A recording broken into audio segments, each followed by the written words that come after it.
Saludos, señores, aquí en El Punto. Bueno, y para mí es un placer gratísimo estar junto a Marcos Santana, un hombre de la revolución, quizás único sobreviviente de la revolución.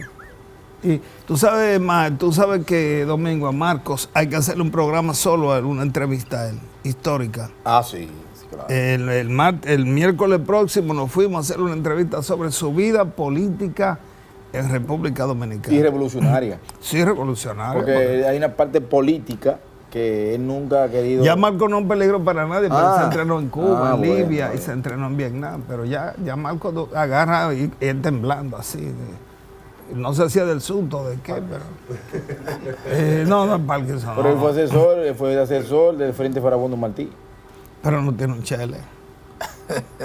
Lo estoy acumulando en unos contratos. Tengo unos contratitos por ahí que vienen. Funes no te dio nada.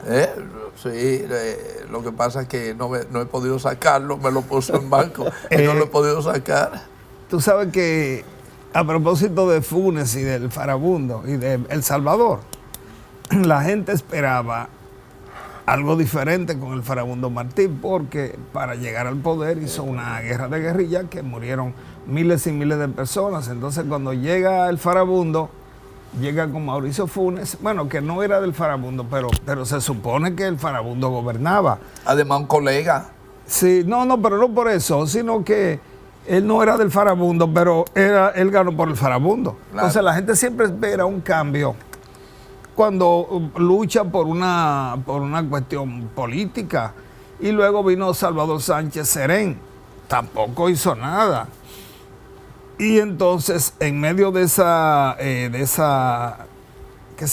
desencanto de los salvadoreños, porque habían luchado contra la derecha, que en El Salvador 3 familias gobernaban El Salvador, o son los dueños todavía del Salvador. Llega Bukele, que había sido también del Farabundo, enganchado, alcalde, y bueno, no es que ha cambiado el mundo, pero por lo menos de manera, aunque sea abusiva, pero tiene 66,000 presos que él dice que son de las maras, pero aún así siguen los atracos. El fin de semana hubo 13 muertos.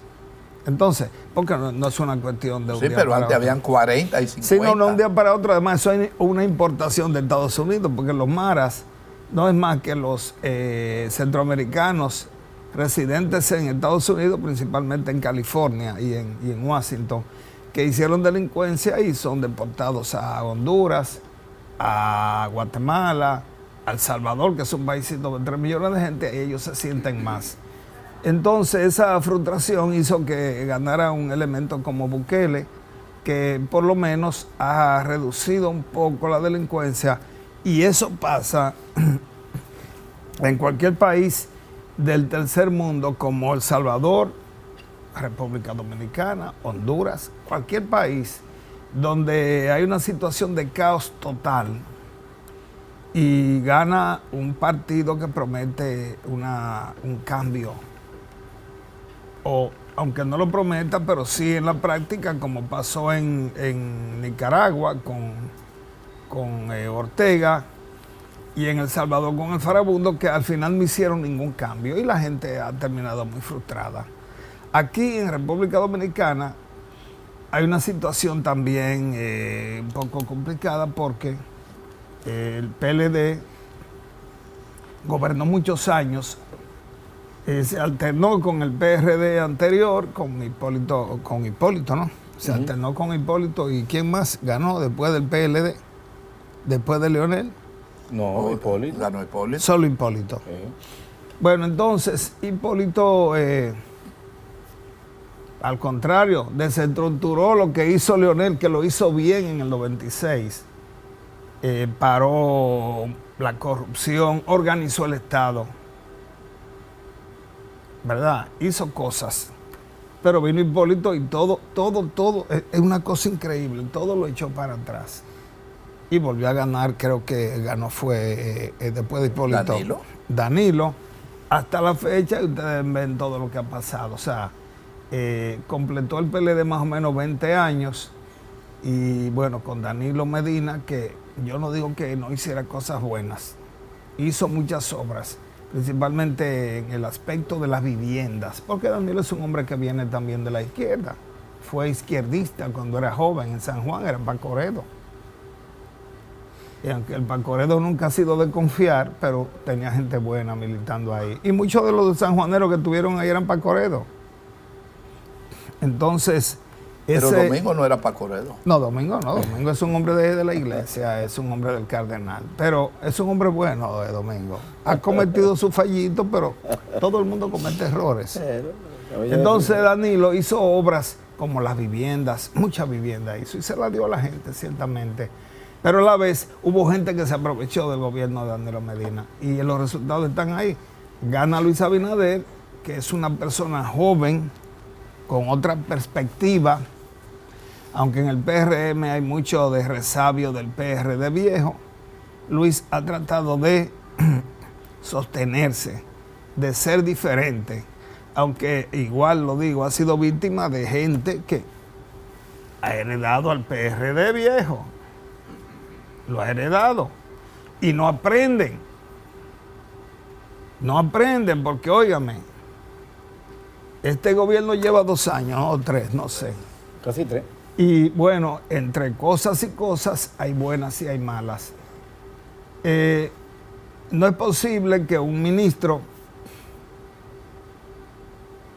salga diciendo ahora que en el ministerio donde él llegó sacó 600 botellas.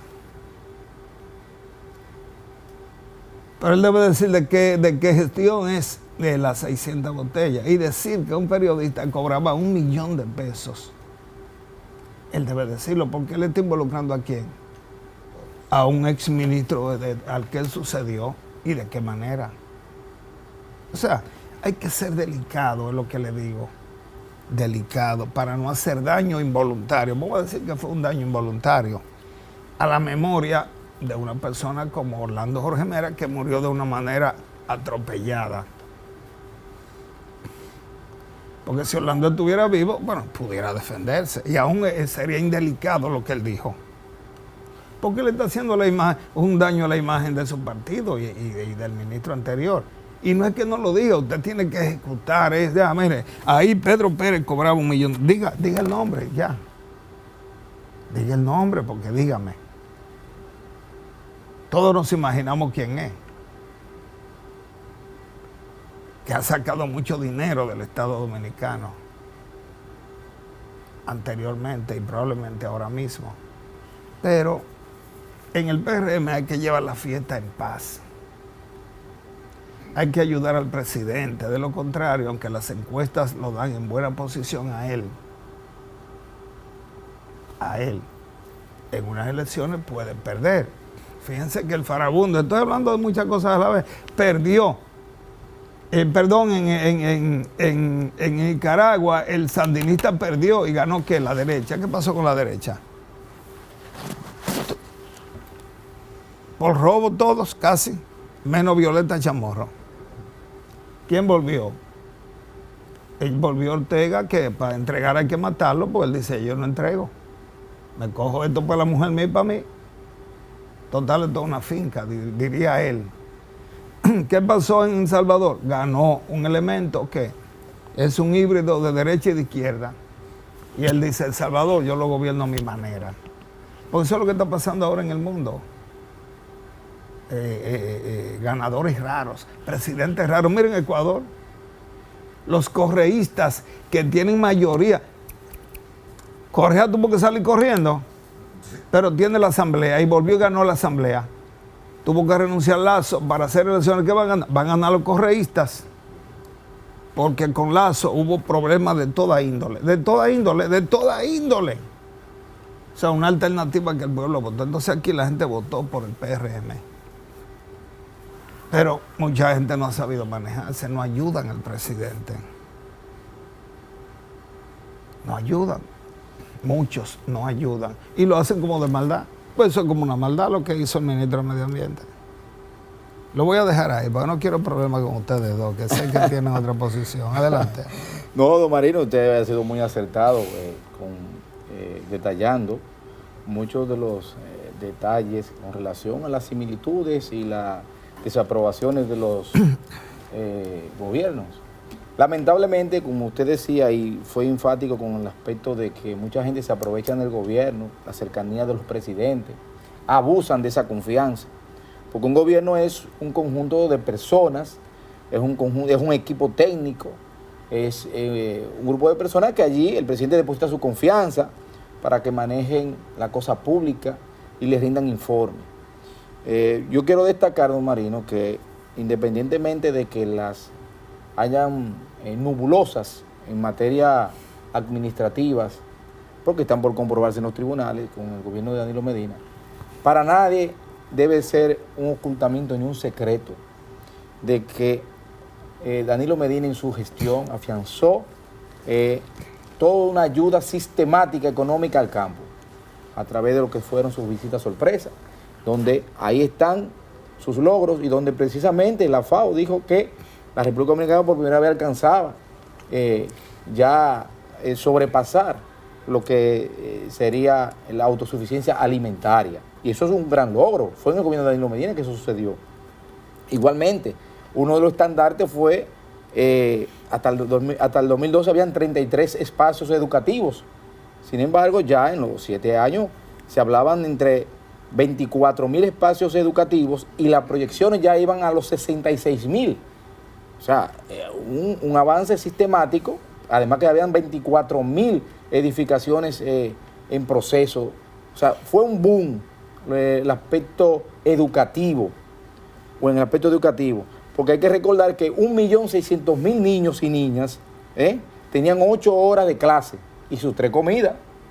Y eso es algo muy importante, porque esas madres solteras que no podían dejar a sus niños en una guardería pagando una suma de dinero, pues encontraban un espacio en esos centros de atenciones de niños, bueno, que le garantizaban la seguridad, su alimentación, en fin. Entonces, cuando hablo de todo esto, yo creo en la continuidad del Estado.